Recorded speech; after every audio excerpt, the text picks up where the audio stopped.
Fine, you have to like joke me up that I have to have like a serious college drink or something. Okay. Have a drink next time. Yeah. Let's make Kava next time. I Is that how you date it? What is Kava? What do you think? We could just do some Kava white at the herbal. Where's the If we can get some herbal shop? I think you guys can get some bong. You were What, right. you want some bong?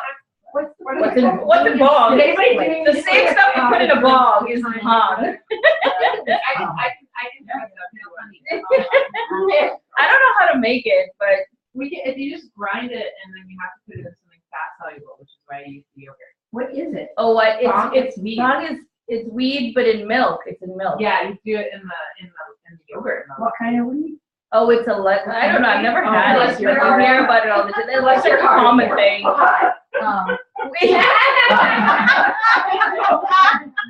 What kind of weeds in the herbs right now?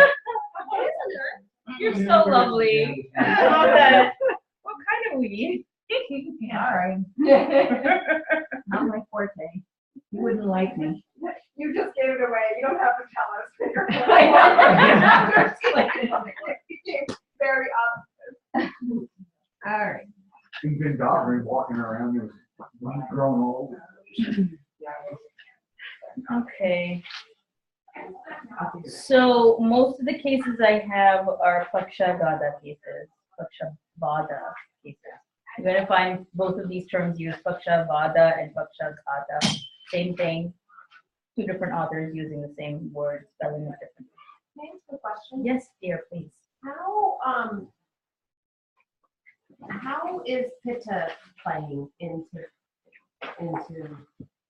this, or just not like inflammation? Where's inflammation coming in, or Pitta, or Inflammation isn't always Pitta. Inflammation, if it's inflammation, for the most part, starts with a bit of ama. okay? And that can block, again, the movement. And usually that inflammation or that blocking of movement tends to happen in the pathways of rakta, or blood. Okay. So when it stops the movement of the blood tends to accumulate there, carrying the functions of pitta. Pitta carries out its functions through blood. So that's when the pitta and ama aggravated, it's usually when you get inflammation. That's why it tends to look like it's pitta, but it's not just pitta alone. It usually starts with the ama. But even in inflammation, we do amapachana. Okay. We start off at amapachana. So again, there you would think it's contradictory because you're seeing signs of pitta, but we're doing things that are increasing. Okay. Yep. So if you think only pitta alone and do pitta pacifying, it worsens the inflammation and doesn't subside it. So that's why the Agni first systemic and then drying. Yes. Okay. Yes. That's what I noticed when I did that with the top ride, that inflammation, that my hands would like swell up and go down, go back and forth. But when I did that, I didn't have any until I drank that drink, and then it happened again. But Yeah. as long as I keep on track with that, my hands don't move up and down, and that doesn't create, the drying and then the sloughing of the skin and all Right. that stuff. Right. And the thing about it, the reason why you had also the reaction is that you're not completely there yet. You haven't gotten rid of everything yet. That's why that acted as a trigger factor, indicating that there's still some there, and it needed the strength of the drink Right. to aggravate it and for it to manifest again. And even when it manifested, it didn't manifest as bad as it originally was. Right. So, which means you're still in process. You haven't gotten there yet, but you're in process. So the best thing to do is go back again to what you were doing, to Right. try and get rid of as much as possible. Even in any kind of treatment, one thing to remember is that we can always go the very aggressive route, or we can go the sort of slow and steady route. And usually the aggressive route tends to be the high levels of shodhana or panchakarma that the full-on panchakarma that you do. That's a very aggressive treatment. The only thing is, with the aggression also comes the reaction to that. So you need to take care after you've induced that expulsion of doshas, that you have to care for the person's body afterwards. So slowly rebuilding the Agni, then after that trying to then pacify the doshas, and then giving rejuvenation after that, or the sign after that. So that process is really important, and you need to monitor that person at all times. Because at any time, any little factor can cause it to snap and for them to get some problems. So that includes, you think, oh, well, maybe I don't need to, I'll monitor them, but I'll call them on the phone or something like that. Well, you can't exactly control all conditions. You can control their diet, you can control what their activities are, but you can't control if it's going to start getting, if it's going to become rainy all of a sudden, or if there's a thunderstorm, or if there's some other factor like that. And that obviously will start to affect the person who has undergone panchakarma, because that makes your body very, very weak and very susceptible to even these changes, okay? So even though that's a typical mild change, it shouldn't produce such a severe reaction, but their body's kind of stripped down to nothing. So at that point, it's very easy for them to react to even a simple thing like a cloudy day or heavy rain or thunder or lightning. Okay, so that's why if you're doing the aggressive treatment, you really need to be tracking the person. However, if you're doing the more slow and steady, which is kind of our realm, is that we can advise them what to do, make our little packets and send them off with that, and make sure that we're checking in with them every now and then. So like from when they're transitioning from one stage to the next stage, what I usually do is, okay, well, I got the medicine today. I'm going to start taking it. Okay, great. This is how you take it. Just a reminder, this is how you want to take it. And, if you could just send me an email or give me a call after about 7 days so I know where you're at, and then we can go from there. So that's kind of how I keep track of what's going on to make sure that they're not getting any side effects. Certain people tend to be, remember we were talking about how people respond to spices. Not everybody responds in the best way. So if we're advising them spices or if we're advising them these medicines, we need to also make sure and we just check in with them, a little note, a little text, or a little email. If everything's okay, how are you feeling? Everything okay? Sometimes people may even they will volunteer and send you the email. Well, I was taking this Tucker and all of a sudden now I'm really bloated and I don't feel good and I think I feel worse than I did before. And then like you did, you can either tell them, okay, we need to give it a few more days. And if you still feel like that, then you can stop it and we can do something else, because that's not suitable to you, or your body doesn't respond very well to that. Okay. So even in the ideal treatments that we've talked about, it depends on the person. Sometimes people respond really well, and sometimes people don't, because of other factors like their prakriti or like their preferences or their satya that that may also cause a problem. We have also the other part of it, where you get clients who are overexcited and overachievers and want to do more and too much. So instead of putting on the oil and washing it off, they said, well, if this is good for me, I can put it on and go to sleep. And I can put it on, and the longer I keep it on, the better it will be. So we get those too. And you have to, again, for the purpose of making sure that they're not creating side effects by misusing what you advise them, then also just check in with them. And I know that can be really tedious, but that's kind of our job. That's our job. That's what our job is. We have to be their support and make sure that they're okay. So it's good to check in and be like, oh, I thought I could, instead of just doing it in the morning or in the evening and washing it off, and since it was so expensive, I thought maybe, I could leave it on overnight so it'll be on longer so it would be better. Then you have to go back into your discussion and your lecture again and sort of educate them as to, well, I understand that, but we don't also want it to become a problem or to block your pores or whatever you want to, however is the best language, because you will know the client and what they respond to. So whatever the best language you can convince them that this is probably not the best way. Maybe we can try it this way. I think this would be more effective, or you may respond better this way. And we can do that and then get them back on track again. Okay.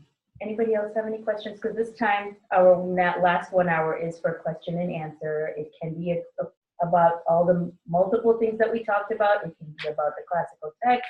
It can be about basically anything. And if not, I can share with you another case. It's again a very straightforward case of sciatica, because I have Very few cases of sciatica. I have a lot of cases of hemiplegia, but since we didn't discuss the hemiplegia, I'm holding back on sharing those cases with you yet. 'Cause we need to talk about that before. Yeah, and and the thing about it is, I haven't seen as many of these clients here in the US, but I've seen a lot more of these when I was in India. So this is my book from my internship when I was doing my rotation, my internship book. So I still have the cases that I saw at that time. So I wanted to make sure that at least I have these case studies to share with you guys of what our experiences were. In what language did you have to write that in? It's both. It's both. You know, you got the English stuff, and we got our, and my teachers were the one who had to read it and you know, not Right. correct it, but make sure that I was keeping track. Right. So they could read the same stuff. It's mixed. Some English, some, and we do write in the findings. Like for instance, in India, when we have our clients, our patients come to the hospital, they come in with all their reports. Usually we don't have a great system of, well, the doctor can forward your lab results to the other one. We don't have that. So when patients go to different doctors, they get their reports. All their reports and investigations are handed over to them.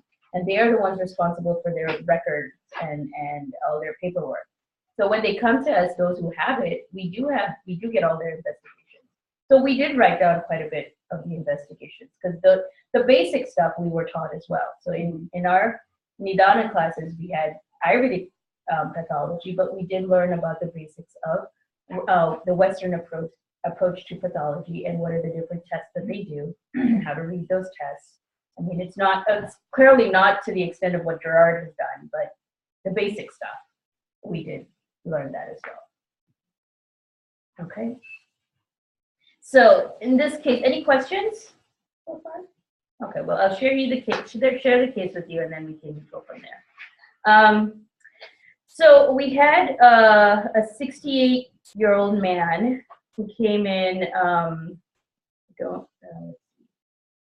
think it was in January of that year. And, no, February. He came in around February. So it's like, it's still cold, but now transitioning to become a tiny little bit warmer, but they've already passed through most of the winter at that stage. And he came in and he says he walks slowly and he has, of course, an inability to lift his right hand and a little bit of difficulty or shivering in his right leg. So it was, this is not a case of sciatica, this is a case of upper body. And he also had an issue with mild memory loss. So here he was having other issues with Vata as well, Vata and the mind. Mm-hmm. He said that he had mild slurring of speech. This is kind of an Ardhika and that. Yeah, this is an Ardhika, sorry.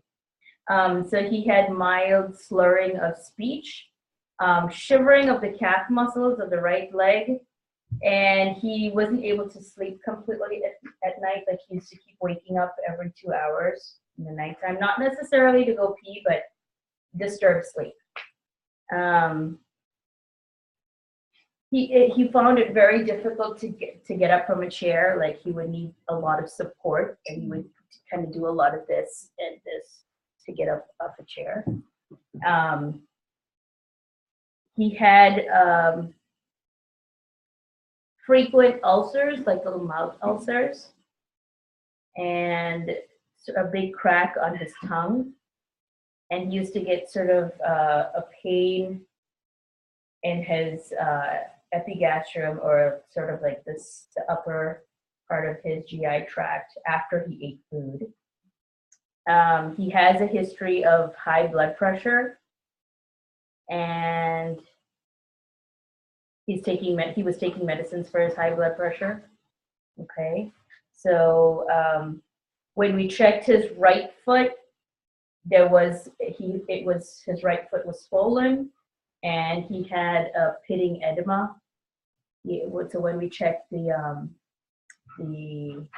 swelling, if it is a fluid-filled swelling or if it is more of like an air filled swelling. It was the fluid type. So he had that fluid swelling in his right foot, and he wasn't able to completely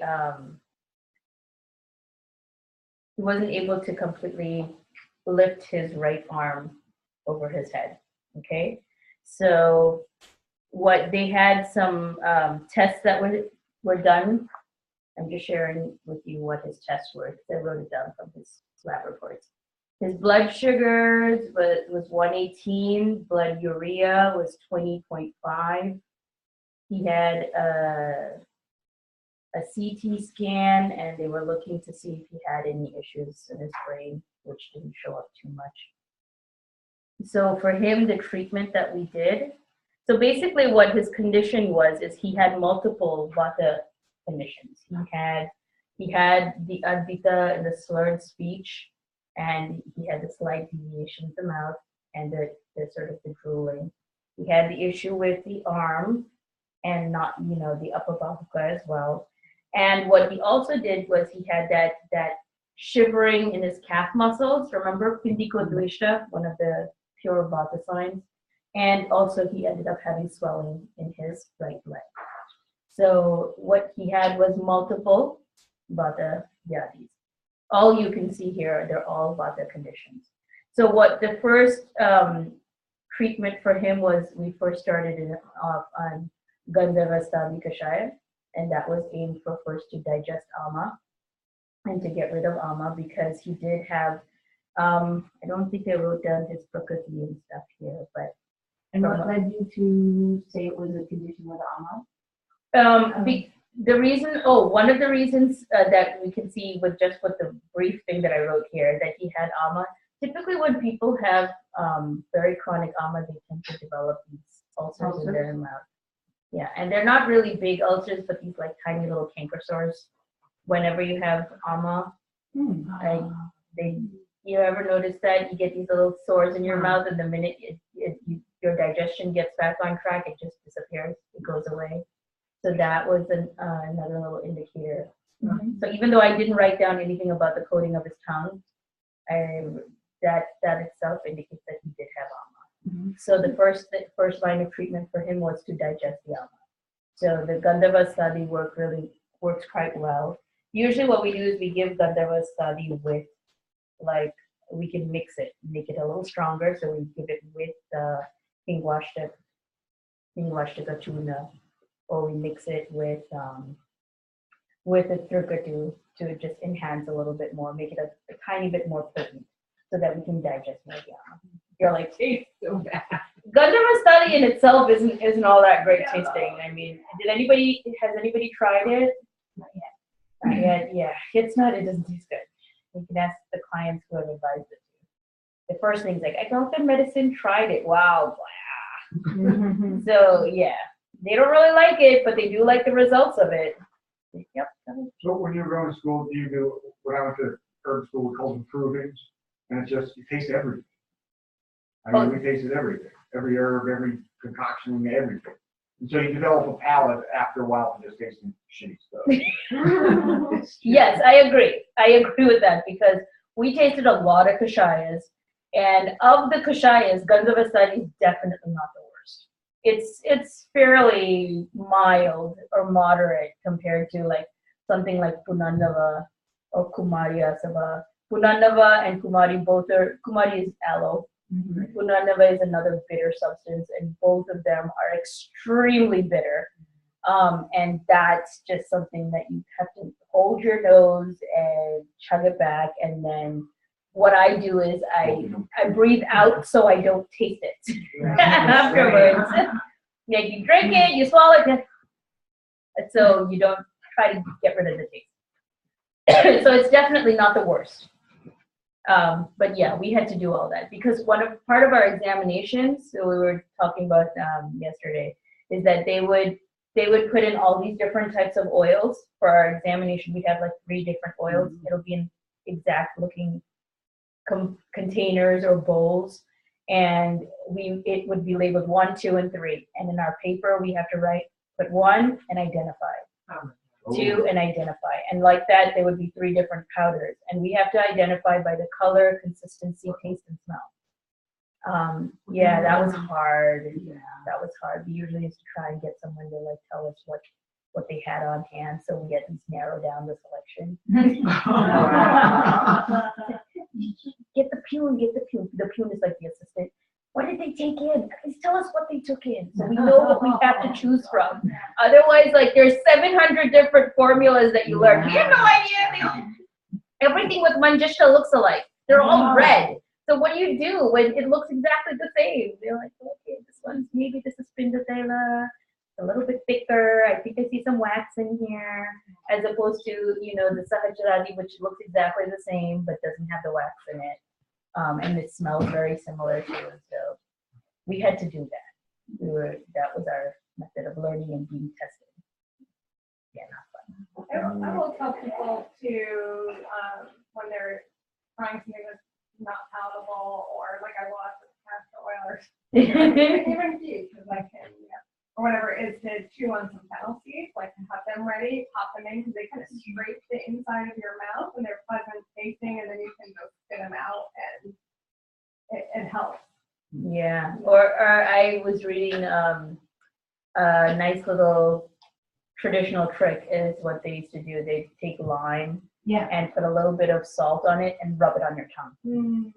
And that would. I've had people who could palate stuff like chew on a lime for a second right afterwards. Yeah. Like, oh, that's not so bad. Yeah, exactly. Yeah, and with the peel. Yeah. So it completely refreshes. And yes, the lime does have an effect, but for the most part, it's a good effect. It's not a bad one. And they're only there for a second. Yeah. So we used to make them take the lime as well. Yeah, it's refreshing. Yeah.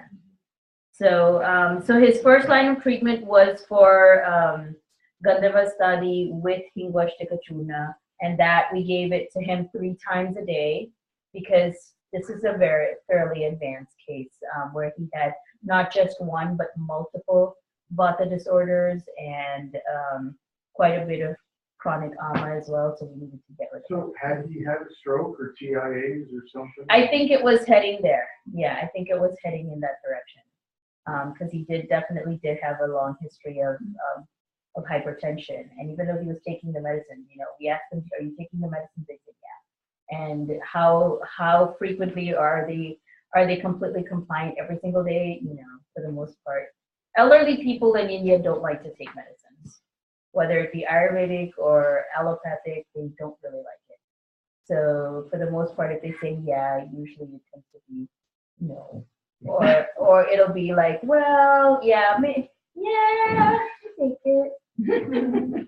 And it's usually like once every 2 days or once every 3 days, or even if you take it once a week, that counts as yes, I took it. That tends to happen quite a bit. But he was a non-residential patient? Yes, he was. He was. Yeah.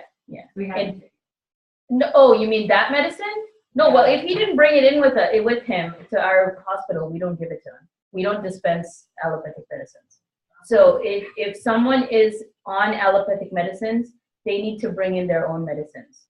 We won't dispense it for them. If there's an emergency situation where something happens and they need to see emergency care, we have an ambulance and we will take them to an allopathic hospital and then hand them over and refer them out, and then the allopathic physician at that hospital will then oversee that, becomes their patient.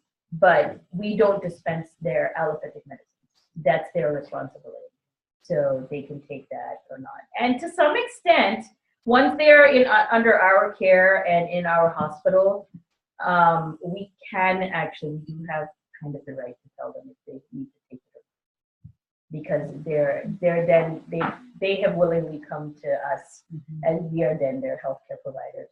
So during our treatment, we can tell them that maybe you don't need to take this, or why don't you stop this and take this, and then afterwards, if you need to, then you can start it back. Yeah. So that sort of freedom we do have there. Not here, just there.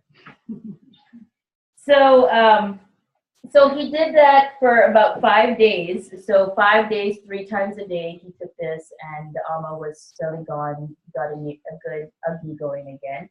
And then after that, we started him with Sahajradi Kashaya. So the same Sahajradi oil, remember I told you that same combination could be made into a decoction. So he had Sahajradi Kashaya. At the same time, for treatment, let's see, what was his treatment? We had started, for his treatment, they had started Shirodhara. So they were giving him Shirodhara with, one thing about, remember in the Rukshana, in the different methods for Rukshana, I also told you one method of doing Rukshana is also Amapachana. So in his situation, even though he did have ama and he did have some amount of blockage that was indicated with the knee and the fluid, the Amapachana actually helped to take care of that fluid aspect and the blocking of the shrotas. So Gandharva study does that. Remember when we were talking about what Gandharva study does?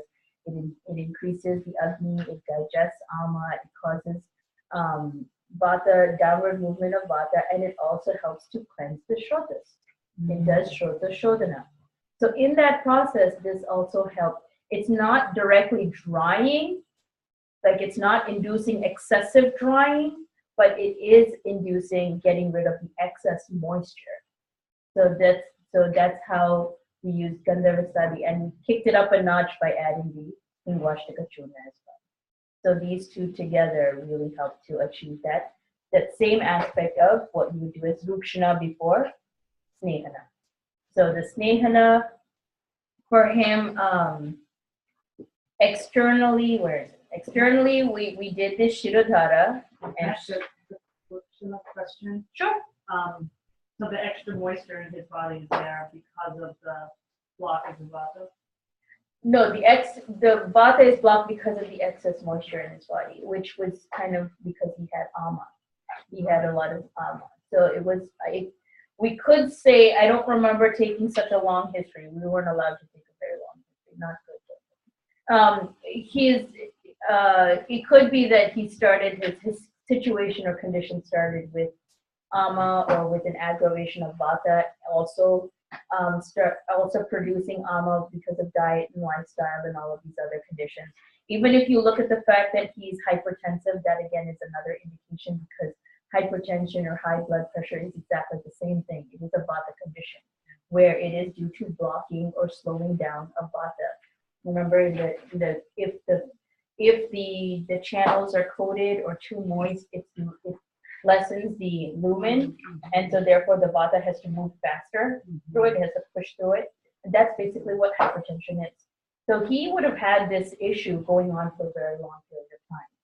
And these, whatever the factors were that brought on more of these vata vyadis, but he had multiple vata vyadis, and they're all vata vyadis.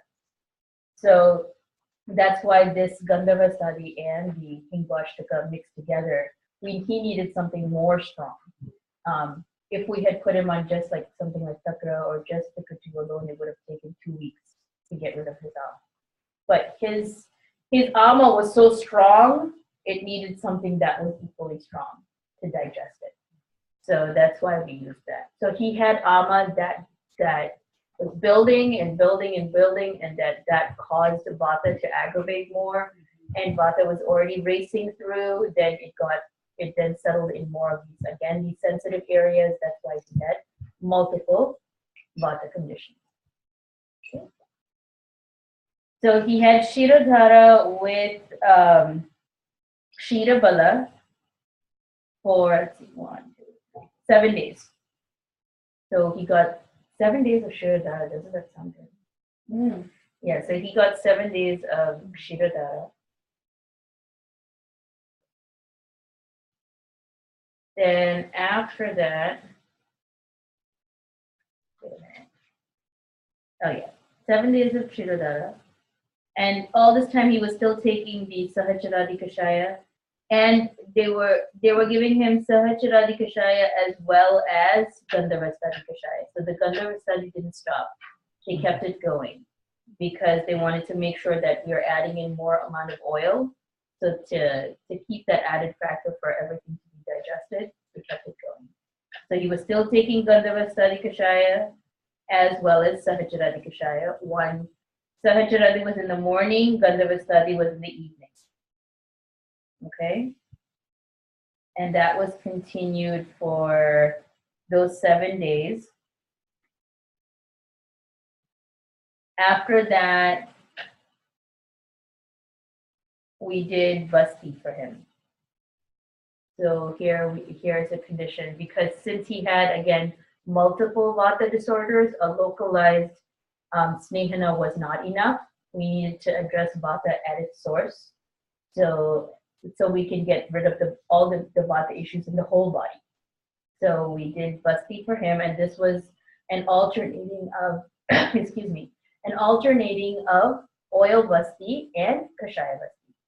So ideally, when we advise Basti, and again, this is just for your knowledge, we can, if it is a purely Vata condition where they need only the purpose of nourishment, then we would advise them just oil Basti alone for a short period of time. But if we expect that we need Vata to also move out for the purpose of cleansing or pushing out Vata, that's when we use the decoction enema. Because the decoction one actually does cause that. It initiates that push of Vata outwards. So when you're pushing out Vata down, you're also creating a void. So it's very easy for Vata to get aggravated again. So in the process to balance that, we do the Sneha Basti. That's why it's alternating. So like that, we did 1, 2, 3, 4, 5, 6, 7, 8 days. Is there, some kind of pharmacy tech or somebody who actually does your decoction? Are you doing all this for your patient yourself? No, we do. We have a pharmacy department who does the decoctions, and we have a pharmacy department who does the stuff for the Pinda Swedana and all. So just like we were talking about, about cooking and making the diet chart, in the pharmacy department, they have the cooking of the medicines, and then the other section right next to it is the cooking of food. And in that, just like we have the diet chart for each and every room, what they should have according to what treatment they're getting done. Similarly, we have a chart for what medicine needs to be prepared at what time of the day and needs to be delivered either to their room or to the treatment room. So, for instance, when we were doing the Basti, for this particular patient, at this time, we needed to have on the first 2 days we did Sneha Basti, so it was the oil. That's a very basic thing. They don't need to make that. We get that from the ready-made. Are you present for that, or is there a tech who does the No, we do the Basti. The Bastis are never done by the attenders or the therapists. The Bastis are always done by the physicians. Even if it is an interning physician, but it's always done by the physician. It's not done by the therapists. We call the people who do the actual body work the therapists. Okay. So how we did it was we did 2 days of oil Basti, then 1 Kashaya Basti on the 3rd day. 4th day, another Sneha, another oil Basti, then another Kashaya Basti, then another Sneha Basti, then another Kashaya Basti, then another. Okay, so 2 oil, then alternating decoction, oil, decoction. Okay, so and always ending with an oil to maintain that that Sneha. So also, if you look at it, you don't want to damage the lining of the colon, because this, again, it's a decoction. It's basically cleansing out. It's a colonoscopy, what is it? Colonic. It's a medicated colonic. So we don't want to, and we're doing this for 8 days. So we don't want to disturb or destroy the lining in the colon. So that's another reason why it is alternated with the oil, because the oil helps to regenerate and to help to maintain the structures and the lining of the colon and sort of keep that. But also in our process, our main aim here is actually to get Vata moving out. We're not trying to take anything else out. We just want vata to move out. And in the process, by adding in the sneha, then we are then nourishing the structure itself, as well as that's the best area for things to be absorbed.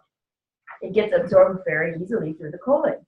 So if we really want to do dhatu poshana, or we want to nourish the dhatus, the best way to do it is put something in from the other end. It gets absorbed immediately, and it enters into circulation immediately. So that's why we do the alternating, and we always end with the oil bus. Okay? And the shy was in the day and the oil was at night? No, Oh. it was each day. So each day was a different one. Only one a day. Right, but And on the days of oil, would you do The that in oil, the it was usually always done around midday. The oil is always done after food. Right. And the kashaya is always done before food on an empty stomach. So usually what we would do is we would schedule the kashaya vastis around 11 o'clock and have them do the kashaya vasti. Usually after we do the kashaya vasti, it doesn't take about 15 minutes, 10, 15 minutes, and they're already in the bathroom and everything's coming out. So after they do that, then they, someone's there to help them bathe and shower and clean up. And then we take them back to their room and let them relax a little bit. They get their fresh cooked hot lunch, and they eat their lunch. And about 10 minutes after lunch, after they've had food, then we come in and we do the sneha vasti. So usually the sneha vasti is only 60 ml. Maximum we go up to is 90 ml. So 60 ml of this medicated oil. And for him, the oil was Sahajaradi oil. That was the oil that we used. So Sahajaradi oil, 60 ml of that. So we do just like one of those small enemas. In that one, we use one of the small enema syringes, like the big syringes, and put the massive syringe. So we use that, measure 60 ml, and then we insert that in. And that doesn't usually have to be done in the theater. We do it in the room. That's inserted in, and then after that, you massage the buttocks, and then do some mild fomentation or sweating with steam just around that area. And then we kind of also do a little bit of massage on their stomach, so that we don't allow them to get up, just let them lie there, so that it can stay in the colon for as long as possible. So quickly after eating, and you said which one is that very intentional that you want to Yes. do it like that? Yes, the reason why is because the oil, as it's snigdha and we are inserting it upwards, it's very easy for it to keep going up all the way to the stomach. So we don't want it to go to the stomach, right? Because if it goes to the stomach, it can end up disturbing the Agni. So the purpose of that is that when you eat, there's food there that's blocking it. So it ends up staying, instead of moving all the way up, it stays in the colon, so that if it stays in the colon, it gets absorbed through the colon. So we're using a small quantity, but we want it to stay in the place where it'll be absorbed. So that's why sneha vasti is always done after food, and kashaya vasti is always done on an empty stomach.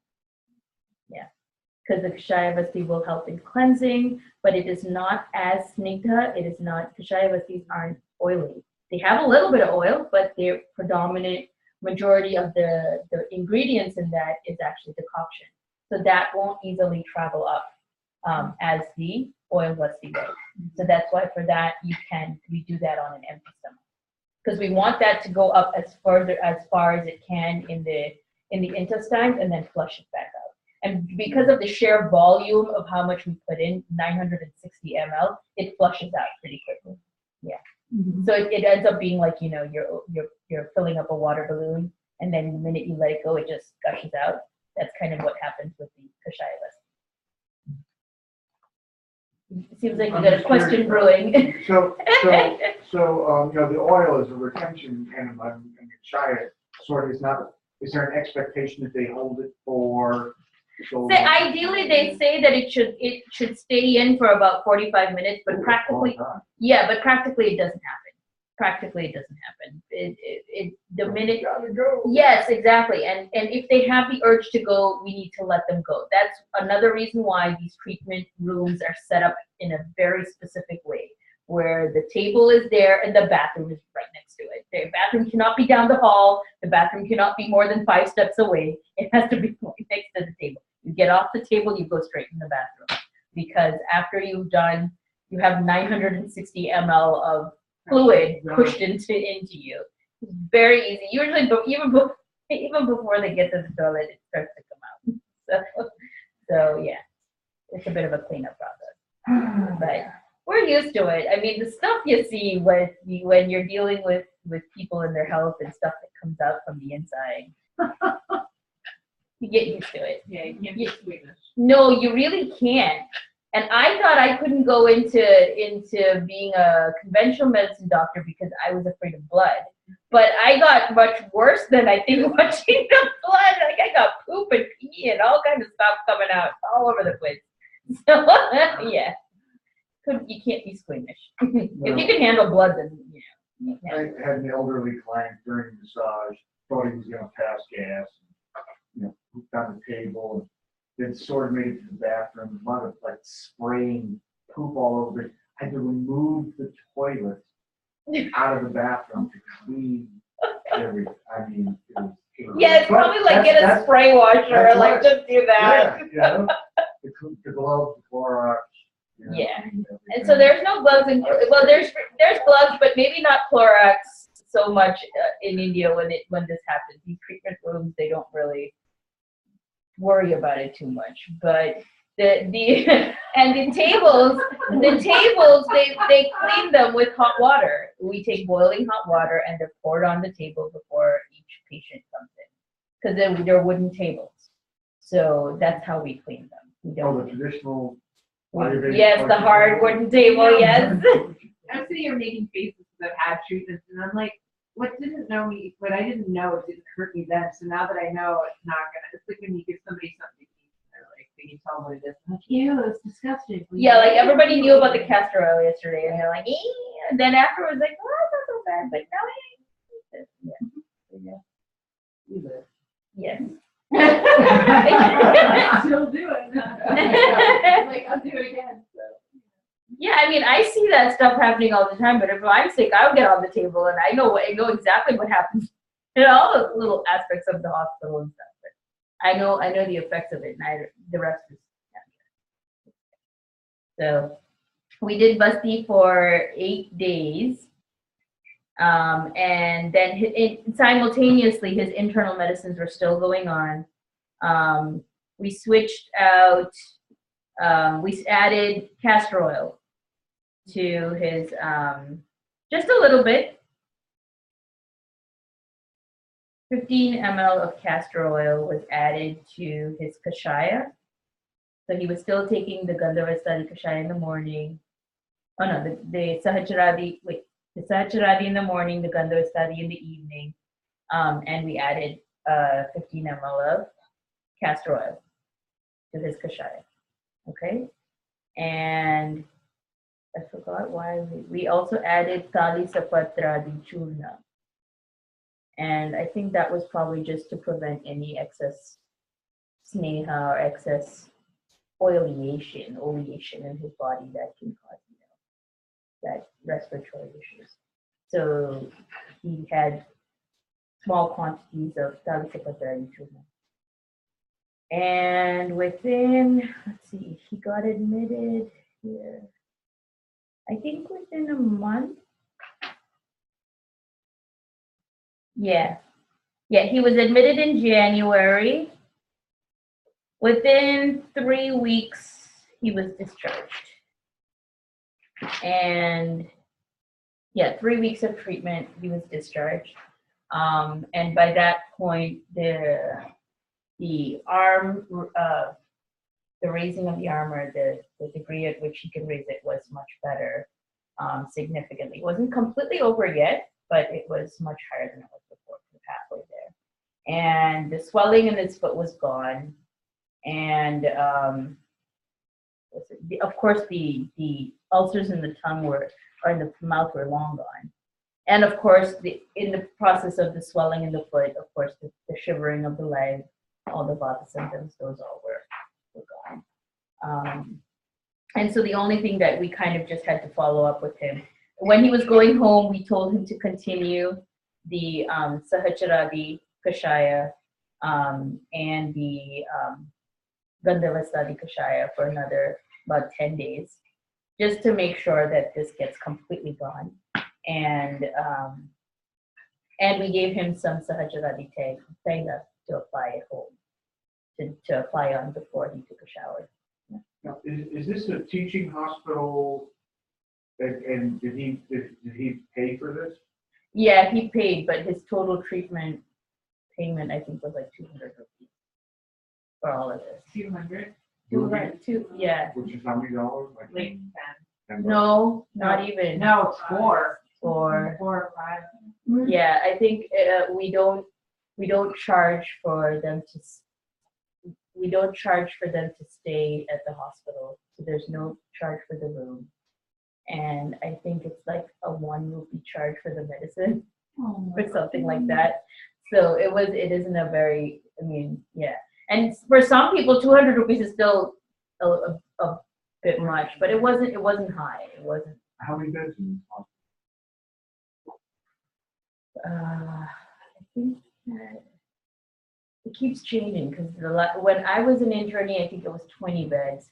But then after I graduated, then they started a new wing. And then in that, they had 25 beds. And then they had, because they had in the new wing, they had a dormitory kind of style. And then they had individual rooms. So before, when I was studying, it was 3 in a room.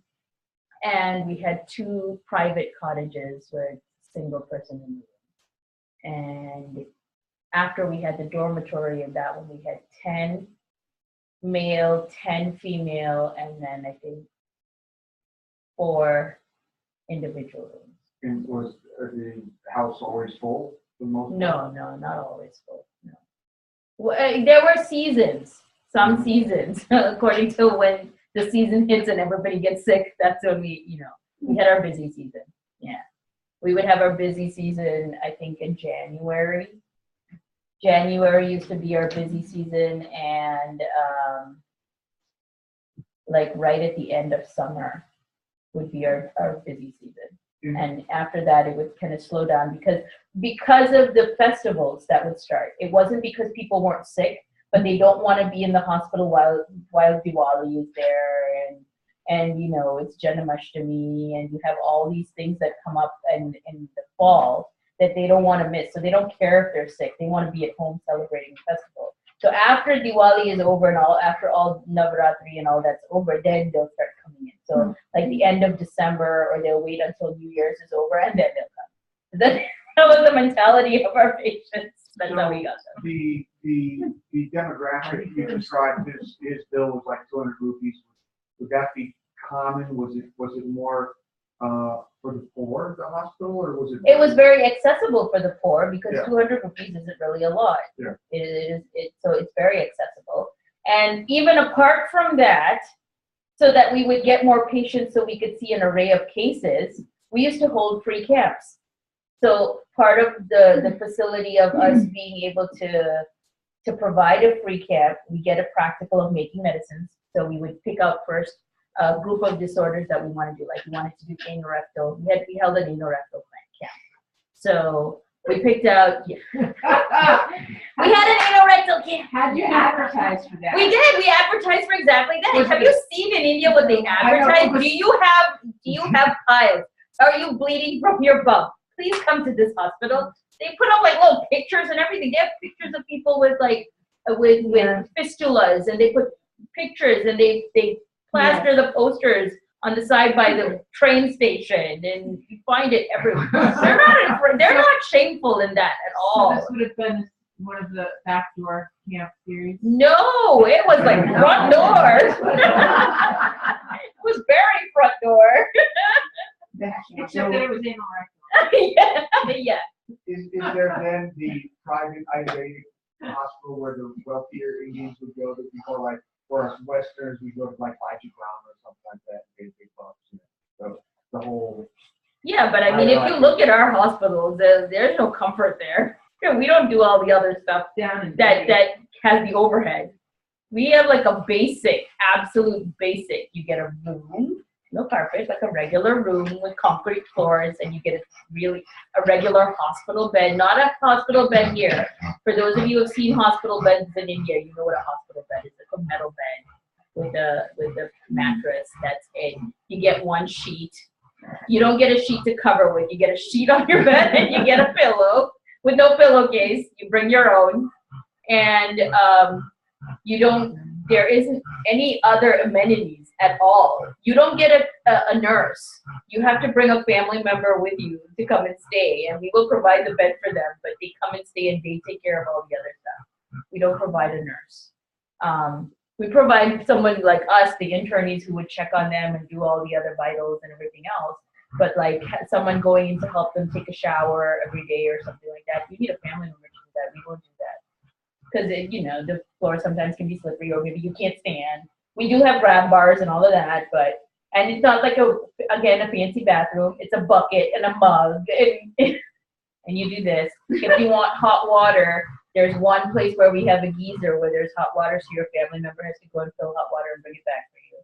It's not delivered to each room separately. So Right. it's very. Our hospitals would not be all going out of business. 200 rupees. 200 rupees is their charge for their 3 weeks of treatment. That's how much we charge. Now, maybe it's more now, but this was what? I did my internship in 2002, 2003. Anybody want to go be my family? I'll be yours if you be Yeah, $4. So, by the way, $4 you can go in. Yeah. That sounds very. Yes. During this treatment, because you're treating the condition, is anybody working with them on the cause of this as well, or is that part of what you do, or are you basically just helping them to come out of this, get a treatment for whatever they're ailing with? Well, when you're doing the treatment, you're basically addressing the cause as well, because we're not just really treating symptoms. We're treating the actual condition. Yeah, we're treating all of that. But then, like, how do they get there? Yeah, there is a little bit of intake, but like you said, the more you get familiar with this, your intake doesn't take long then, because you kind of just yes. So there isn't. The one thing is that in this process we don't do a lot of education of what you should and shouldn't eat. That kind of comes in with the internees, who then spend time with the patients, because we're the ones who are consistently going and checking their vitals every 2 to 3 hours. So we sit and talk with them.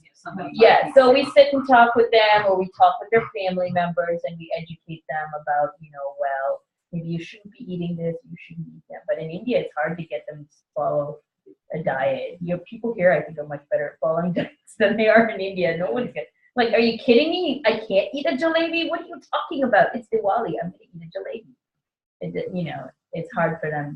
They're not, we can tell them compliance isn't very good. But we get them to the point where even if they're going to do that, at least it's not going to, they're going to start all over again. Right. So that's what we do. We bring it back. Yeah, but for So- 20 rupees, out of 200, you could just keep going back. Yeah. Go out, have your fun, and I'll see you in 3 weeks. So can you talk a little bit though to this thing? Maybe that's how our business model works. To return, see you soon. I love you, dear, but I'm gone for 3 weeks. So you talked about all the conditions being vata, but you spoke about him having some reflux, and was that an improper movement of the vata? So it wasn't as a result of a pitta condition, it was more that the food wasn't traveling down, and maybe because the ama and the, And remember, we talked about this in Grahini as well, about the moving upwards and causing this burning sensation here. And it's not necessarily pitta, but it's look at all the other symptoms of the pathway, and you'll start to see. And like in all his conditions, he's had multiple conditions, but they were all vata conditions. So that's why his whole treatment is purely a vata treatment. It is pacifying vata, getting rid of the block, and pushing vata out and then renourishing. So that's what his whole line of treatment was. So, yes, apart from the Basti, he had all of the sort of treatment that we talked about over the weekend. I didn't put in, I put it in the note Shirodara. We thought of maybe doing a Shirodara demonstration, but then, you know, we realized that you guys have probably already done that, so we wanted to demonstrate something that you haven't seen, or you may not have seen. So that's why we picked the Pindaswedna, but Shirodara is also another method, and it's there in the notes. Another, you can choose which one you want to do. Okay. And I think another reasons why I didn't put in here, or I didn't mention it before, but I think one of the reasons also they decided to do Shirodara for him was because he is hypertensive and he's a little bit of a stressed person. He was a person who tended to worry a lot. Anusha, can I ask a question? Yeah, sure. Okay, so for the Vata conditions, is it different for teenagers versus adults for brain health and like kids with sports concussions and? Not necessarily. I mean, No. once it becomes a pathology, it's not necessarily you're going to be looking specifically at what stage of life. Maybe you might want to be a little bit more sensitive to how aggressive your treatment is, but the line of treatment and the concept of what you want to do is still the same. It's still the same. In a concussion, typically what's happening is it's not just Vata alone, but it's actually a bleeding, a trauma and a bleed and block that's happened there. You know, it's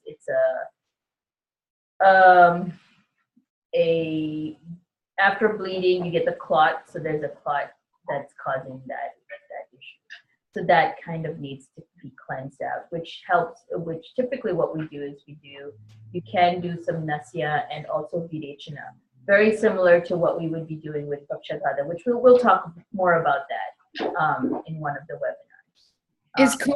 Is coconut oil good or coconut water for? It depends on what the symptoms are, but it can help if it's associated, like for instance, in this season where it's very hot, it can help to cool them down a little bit, but it isn't really going to help with the actual condition. No. Okay. Thank you. You're welcome. So that was our pitch. Okay. So any other questions? On your garlic Yes. properties. Yes. So you want me to explain what those are? Yeah, Yeah. some of the. So Crimigna, Crimi is I want to. Oh, we can put it up here. You don't want me to just sit and hold it. Well, I thought it would be easier, but you can if you want to. No, I'm good. So Crimigna is that which helps to kill krimis, which is basically parasites and bacteria, and also to fight infections. And ghosts, does it take care of ghosts? I've heard it does. Well, remember garlic is for everything? So there was a big long list. Vampires. Yeah. You Should have been, where is Mike when you need him, really? So, so it helps to fight off or to kill. Crimigna means to be against krimi. So in krimis, they usually mean bacteria, parasites, all of these other types of infections. Kushta is most types of skin disorders. So this also is very useful in skin disorders, which kind of makes sense because again, high sulfur content are very good for skin disorders. Also because of the fact that it has all the other properties such as Ushna and Katu and Lavana. So Ushna Vidya is hot in potency. It is pungent and it has the salty taste as well as the bitter taste and the kashaya taste and sweet. So, I thought you said the sulfur was cooked out when that's why I didn't give you the bread. No? it is cooked out. Oh. In this Oh, and formula. garlic. This is just looking at garlic as garlic. Yeah, not looking at. Yeah, this is just the properties of garlic. Okay. Yeah, not the properties of garlic with that milk. Yeah. That was different. So this is just the properties of garlic. So it's typically used for skin disorders. Also, of course, it is Vata Hara. which means it is indicated specifically in Vata Vyadis, which is what we've been discussing. It's also used in Gulma, which remember we were talking about. Gulma is like that distension of the abdomen, Vata being stuck in the abdomen. Okay. And there's many different presentations, or even in that there's types. But for all types of Gulma, it starts with a Vata aggravating. So this works in that. It is Vrishya, which means it's an aphrodisiac. Garlic is an aphrodisiac. It's Deepana Pachana, that you know. And it's Kasahara. It helps in pacifying conditions of breathing difficulty. So even this, Yes, there you go. She's like, it's for me. Yes. Did she drink any? Not really, no. She didn't like it, yeah. If we could only kind of coax it in somehow or the other. But I'll try. I'll keep trying. yeah. She's just not old and I'm ready to all. Would you use takra and garlic milk together with some kind of gratini and Too much of a good thing isn't a good thing. Yes, one at a time, please. Because takra will do the same thing, but takra, in the case of Gulma, it's not aggressive enough because it's too much of Vata. And also because what takra will do is takra will bring more Vata there, so it may just aggravate the condition before it will pacify. Whereas this, garlic milk first. Get rid of the Vata, get it moving down. After you've done all of that, then as a preventative measure from it coming back, then you can do takra. But takra in this situation wouldn't be the first option because it would actually further cause the problem, feed into the problem. Good question.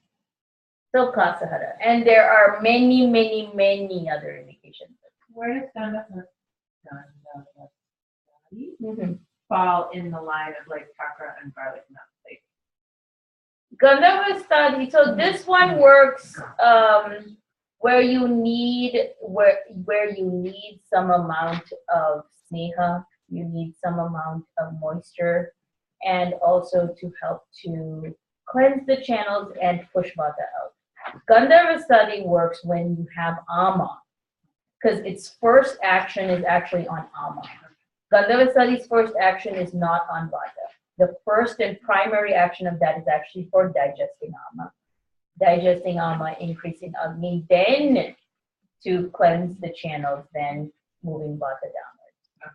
So you do that first and then perhaps garlic milk. yes. Or would you step down? Would you do that then garlic milk then takra?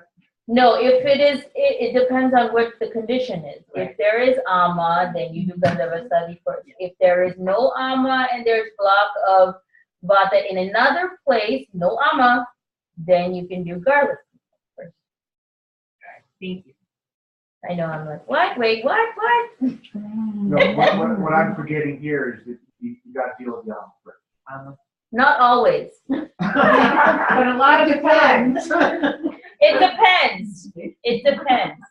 And if you look at the notes, you'll see some situations where I told you you have ama, and certain situations I told you I didn't mention ama. So there are certain situations where you can expect ama will be there. Ama had a part to play in the pathogenesis of this condition. And there are other situations where ama did not have a part to play, so you don't necessarily need to do the ama pachana, but you can still do the drying if it is a vata kapha. So here you see again, kapha and vata ama is not the same thing. Ama is different, kapha is different, vata is vata.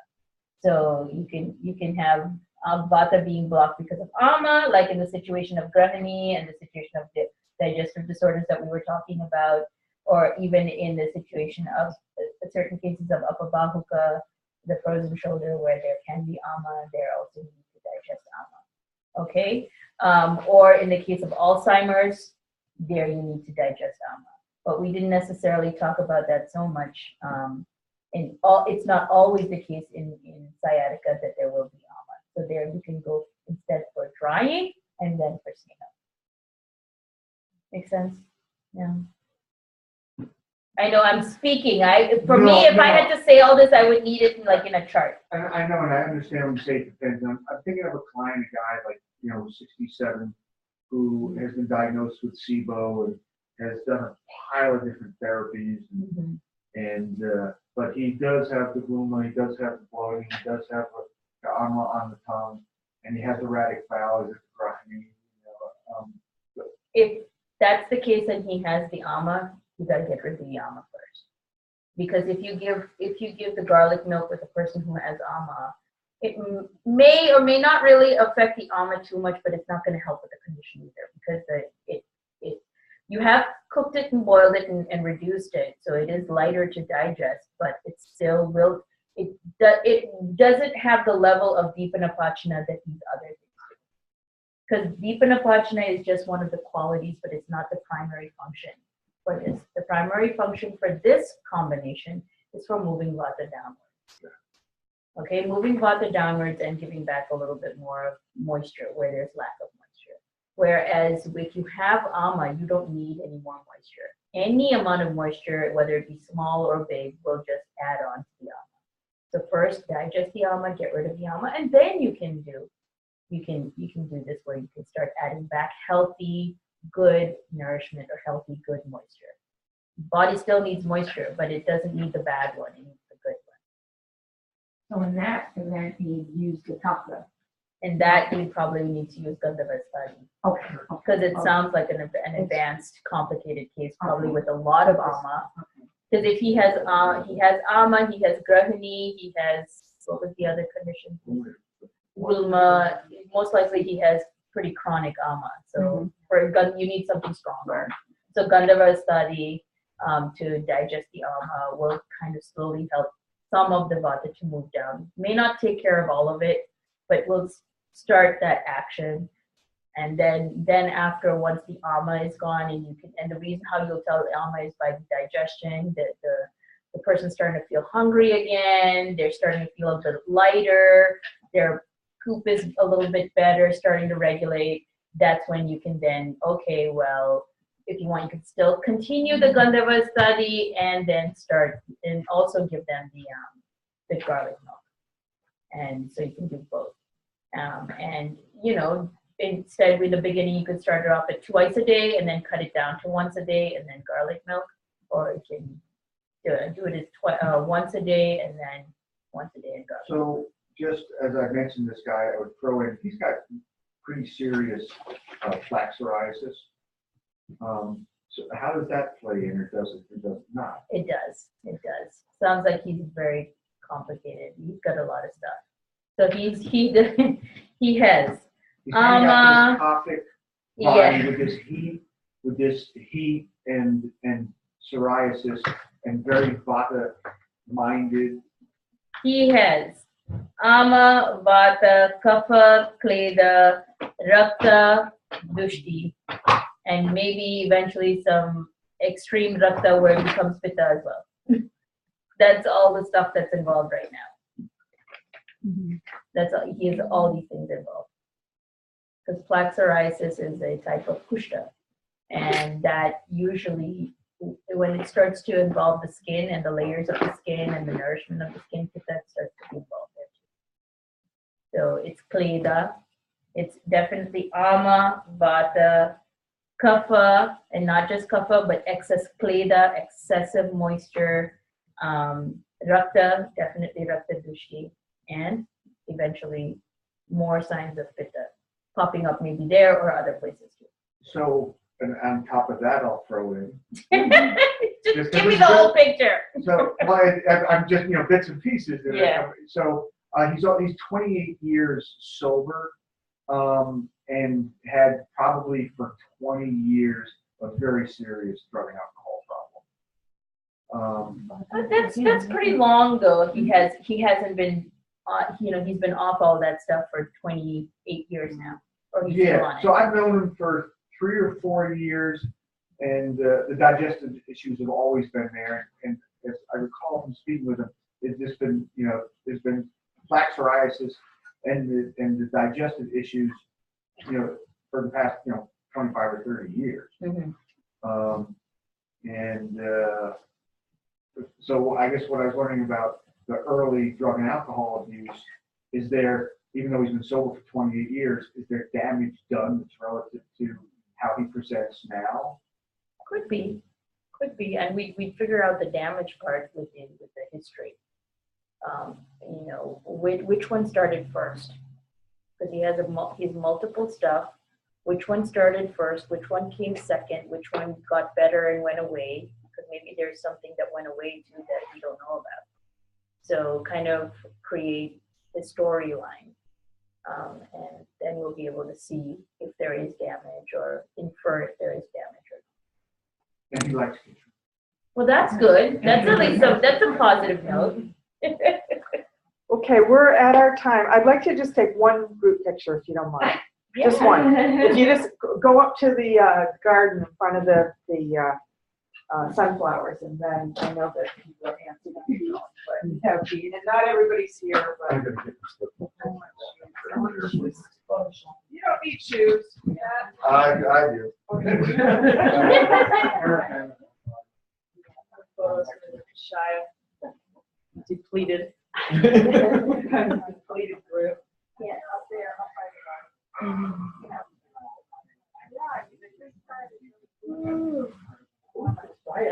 I gotta get some sunglasses. I can't quite hear. Yeah, it looked bright for me too. It didn't shade my sunglasses on.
Hey, Chaya. Hey, I think Hi, what's up now? What are they doing? Oh, we just went out to take a picture. Oh, okay. Oh,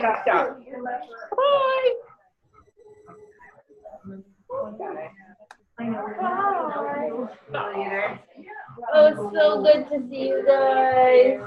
And if I don't see you, congratulations. It's gonna be awesome. Don't worry about the 60 people. Okay. 60 people. thanks, Hillary.